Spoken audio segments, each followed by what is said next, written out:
Bendito sea el Señor, que estamos estudiando la vida del profeta Daniel. La semana anterior o en la clase anterior explicamos los primeros años de la vida de Daniel, cómo había sido engendrado y nacido en Judá, en la tierra de Israel, pero de joven fue deportado a Babilonia, en aquel contexto en el que la mayoría de los ciudadanos de Israel adoraban la idolatría. Y allí en Babilonia explicamos cómo prosperó y le fue bien, ya que el Señor le dio gracia y gracias también a su entendimiento y a su integridad, llegó a ser uno de los gobernadores más influyentes del reino. Tal es así que fue haciéndose adulto y vemos aquí en esta diapositiva una de las imágenes características de Babilonia. Se llaman los jardines colgantes de Babilonia, que es una de las 7 maravillas del mundo que se pueden aún ver en YouTube. Pero quisiéramos subrayar algo que el profeta Jeremías había enseñado a los deportados. Dice: procurad la paz de la ciudad a la cual os hice transportar, dice el Señor, y rogad por ella a Dios, porque en su paz vosotros tendréis paz. Fue así como Daniel y todos sus amigos y todos los 10.000 jóvenes y otros familiares tuvieron paz en el imperio de Babilonia, que se iba desmoronando poco a poco, como suele pasar con todos los imperios ricos y prósperos. Después del rey Nabucodonosor, que estudiamos anteriormente, se va a levantar otro rey, el hijo Belsasar, diferente en su actitud a Nabucodonosor. Este nuevo rey, Belsasar, era como muchos de los jóvenes que nacen acomodados en lugares ricos. No se interesan por estudiar, no se interesan por trabajar, sino solamente por desperdiciar su vida en juergas, en lujurias, en comer y beber. Para ellos el mayor sentido de su vida es satisfacción a los sentidos.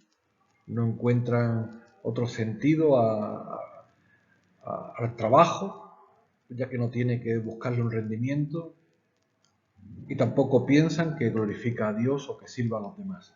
Solamente se vuelven ególatras y egocéntricos, y Belsasar fue un rey necio que fue acomodando al país, que dejó de entrenar, que dejó de estudiar, que se fue desmoronando moralmente, cayendo en inmundicia y otras vejaciones casi innombrables. El último acontecimiento patético de la vida de Belsasar fue convocar una fiesta más en su palacio, y no se conformó con hacerla como en otras ocasiones, sino que cogió los vasos sagrados que el rey Nabucodonosor tenía guardado, que había cogido de la casa de Dios en Jerusalén.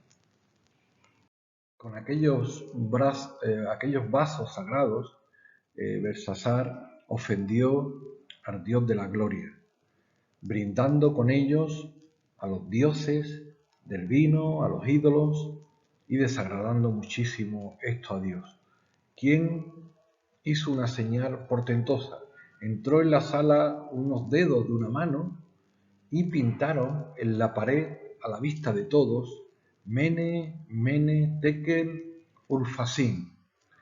Dios le estaba sentenciando por su imprudencia. Entonces este rey Belsasar prometió honrar a quien pudiera interpretar el mensaje. Y así fue como la reina le recomendó que buscase al consejero Daniel, a quien él había despreciado durante muchos años. Y Daniel vino y le dio la interpretación de aquella revelación de parte de Dios. Mene, Mene, que se repite cuando Dios repite algo, es importante, es que su integridad moral había sido pesada en una balanza. No sé si habéis visto la balanza cuando una se escribe hacia un lado o hacia otro, y había sido hallado farto, escaso, Por tanto, su reino sería entregado y dividido en otros 2 reinos. Y su vida llegaría al final, pronto. Así fue como Belsasar terminó sus días en la tierra, ya que aquella misma noche los caldeos, formados por un imperio medo-persa, un doble imperio, entraron con relativa facilidad en Babilonia, porque incluso cuando estaban a las puertas, los mismos soldados desentrenados, apáticos, comilones y bebedores, dicen una frase muy famosa cuando iban a perder. Dice, bueno, pues comamos y bebamos, que mañana moriremos. En vez de defender su reino, su dignidad, su familia, sus hijos, se dedicaron una vez más a comer y beber, que mañana morirían. Situación patética, similar a la que hoy están viviendo muchas sociedades. Comenzó pues a reinar en la capital el rey Darío. Ya hemos comentado que el reino de Babilonia fue dividido en 2 grandes imperios, medos y persas. Los medos estaban más hacia el occidente y los persas, gobernados por Ciro, más hacia el oriente. Y Darío pronto conoció de la inteligencia de Daniel, y este rey tuvo a Daniel entre sus favoritos. Darío puso 120 sátrapas, que son como alcaldes o príncipes, sobre todas sus ciudades, y sobre ello puso a 3 gobernadores, sobre los cuales el principal era Daniel. Esto fue bueno para el reino, porque todos los consejos de Daniel estaban llenos de sabiduría, porque tenía la sabiduría de los hombres, además de la sabiduría de Dios, pero provocó la envidia de los otros gobernadores. Ya sabéis, quizás lo hayáis vivido por propia experiencia, que a veces si tenéis unos zapatos, tenéis una ropa o un dibujo que hacéis bien, a otras personas, en vez de alegrarse, que es el instinto natural, se pican y se molestan y les brota el odio, y en vez de aparcarlo, lo cultivan. Si tenemos alguna raíz de amargura o de odio hacia alguien, lo mejor es desecharlo, porque a todos nos puede venir. Pero si en vez de desecharlo lo cultivamos, se ocurren malas ideas. Estos gobernadores, intentando buscar una falta en Daniel, en quien dice la Escritura que ningún vicio ni falta se halló en él, como no lo encontraban en asuntos civiles por su integridad, plantearon una trampa al rey, al cual engañaron para que firmase un decreto en el cual durante 30 días no se orase a ningún dios ni a ningún hombre, sino solamente se hicieran pedidos al rey. El rey estaba un poco reticente ante esta solicitud de los otros gobernadores, pero los otros le insistían porque era de fondo no algo para agradar al rey, sino estaban preparando una trampa maquiavélica para hacer caer a Daniel, ya que durante 30 días se iba a emitir un edicto conforme a las leyes de Meda y de Persa, en el cual nadie pudiera orar a su Dios. El rey, ante la insistencia, firmó el edicto. Antes se firmaba con un anillo que se ponía con su sello sobre la ley y ya estaba firmada. Pero dice la Escritura que cuando Daniel supo que el edicto había sido firmado, entró en su casa y, abiertas las ventanas de su cámara que daban hacia Jerusalén, se arrodillaba 3 veces al día y oraba y daba gracias delante de su Dios, como solía hacer antes. Para Daniel lo más importante de su vida era la gloria de Dios. Aquella gloria de Dios que 70 años antes había abandonado el templo en Jerusalén, y por la cual Daniel 3 veces al día imploraba a su Dios que fuese restaurada. Daniel había estudiado las Escrituras en el capítulo 9 del profeta Jeremías, sabiendo que los años del cautiverio eran 70, y sabía que algo importante tendría que ocurrir para que ellos fuesen restaurados. Por eso Daniel no dejaba y cesaba de orar a Dios cada día, 3 veces, por la mañana, al mediodía y por la tarde-noche, considerando que si él se olvidase, como cualquier buen israelita, de su Dios, mejor era que su mano se le paralizara o su lengua se le pegase al paladar.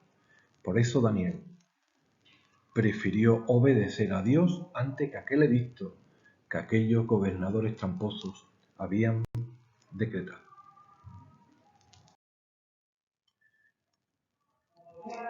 Aquellos malos gobernadores observaron cómo Daniel oraba 3 veces al día, que era lo que ellos esperaban que ocurriese ante la lealtad de Daniel ante su Dios, y se fueron al rey a hostigarle y decirle que tenía que castigar a Daniel.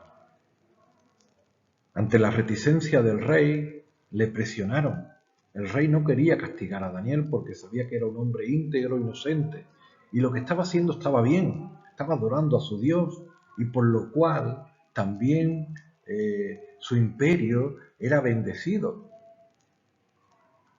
Pero el rey, cuando se dio cuenta de las artimañas y la astucia que estos tramposos habían empleado, era tarde, porque la ley está por encima del rey en algunos reinos como este medo-persa. En muchos imperios gobierna el rey, y el rey tiene la última palabra, pero en otros reinos como este, por encima del rey está la ley, y el rey tenía que cumplir la ley. Y el castigo era terrible, tenía que meter a Daniel en un foso, que es una jaula, como una clase en la cual nos encontramos ahora, con una abertura en el techo por la cual se hacía descender a la persona ante unos leones salvajes y hambrientos. El rey no quería y se llevó todo el día intentando librar a Daniel, pero por la tarde, ante la insistencia de aquellos truhanes, el rey no tuvo más remedio que ejecutar la sentencia. Pero triste, con voz triste, le dijo a Daniel: el Dios tuyo, a quien tú continuamente sirves, Él te libre. El rey no había podido librar a Daniel, pero sabía que el Dios a quien continuamente servía Daniel podía librarle. Así fue como probablemente escuchase con voz serena a Daniel hablándole: Majestad, tranquilo, Dios puede librarme, como usted sabe. Ya le he contado la historia cómo libró a mis amigos del horno de fuego y nos ha librado muchas veces. Pero si Dios no nos libra, porque en su santa voluntad ocurren muchas tragedias en la vida de las personas, sepa usted que para nosotros y para mí, pudiera decir Daniel, la muerte es ganancia, no es una pérdida. La muerte es un paso hacia la gloria, hacia la comunión con aquel que me amó y se entregó por mí, hacia una vida muchísimo mejor. Daniel no tenía temor a la muerte. Daniel, en su serenidad, dio testimonio de su fe al rey. La piedra sellada por el rey y por los gobernadores para que no pudiera ser removida hasta el otro día, y allí dejaron a Daniel en medio de aquellos leones salvajes y hambrientos. La escritura ahora se centra en el rey, precisamente, no en Daniel. El rey dice que en su tristeza estuvo ayuno, no quería comer, no quería que le bailasen o que le danzaran para alegrarle. Él estaba triste porque una persona inocente había sido condenada injustamente. Él estaba triste porque su amigo y consejero probablemente iba a morir si el Dios en quien él creía no lo libraba, que bien sabía también el rey que podía librarlo, por eso se lo había dicho de antemano.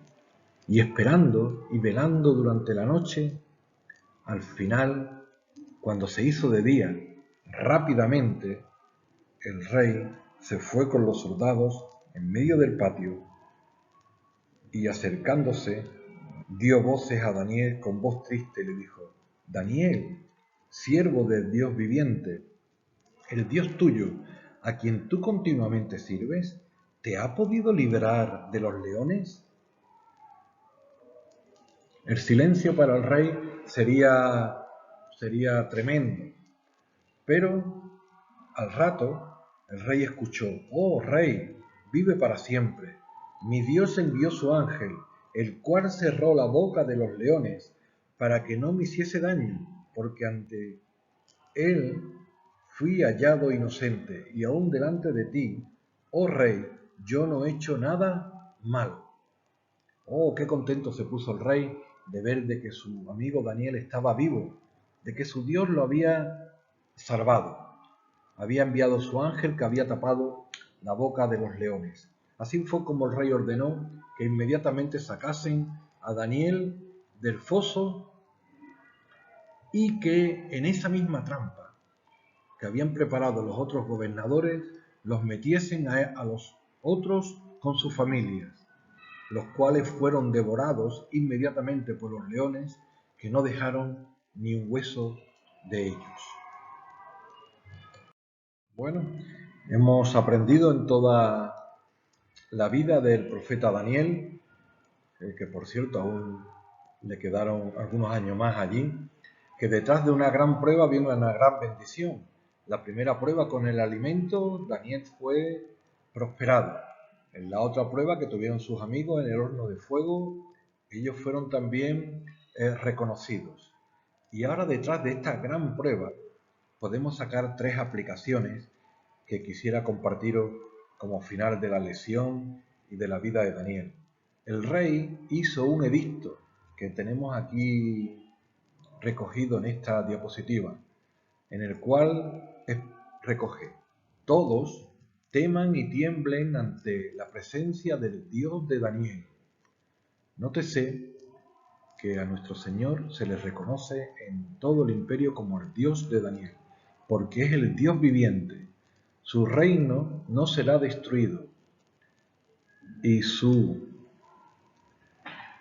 no tendrá fin, que Él salva y libra y hace señales y milagros en el cielo y en la tierra. Así fue como el nombre de Dios fue vindicado por todo el imperio. Hay una segunda lección. Quizá tú pienses que Dios puede librar y libró a los 3 amigos de Daniel y en este caso también a Daniel.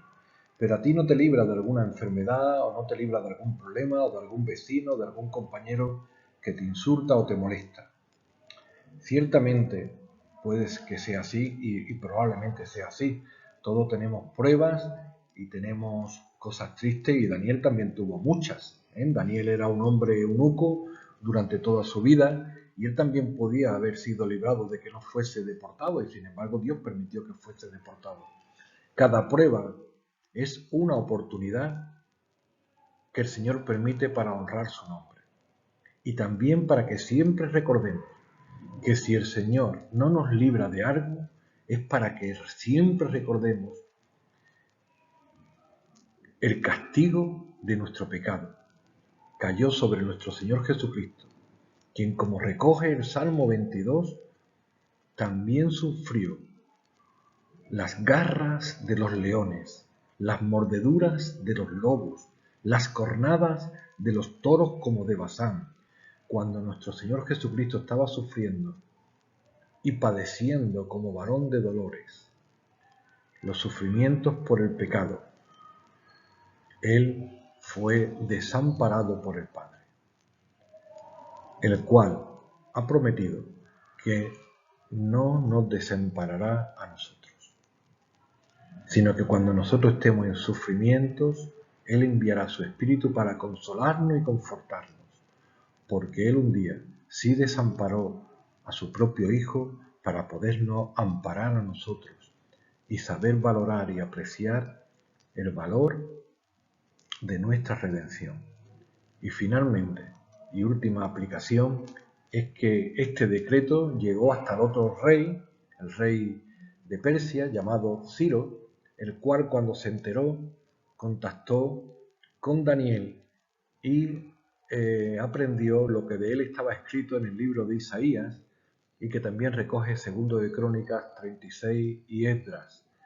Por tanto, Ciro hizo también un decreto como rey, favoreciendo que todos los israelitas que quisieran regresar a Israel lo hicieran, a lo cual también añadió un ejército militar de soldados para protegerle, y además puso mucho dinero para que lo primero que hicieran los israelitas en su casa fuese levantar el templo, la casa para Dios, y adorasen al Dios de Daniel e implorasen y rogasen por su imperio, por su familia y por su reinado.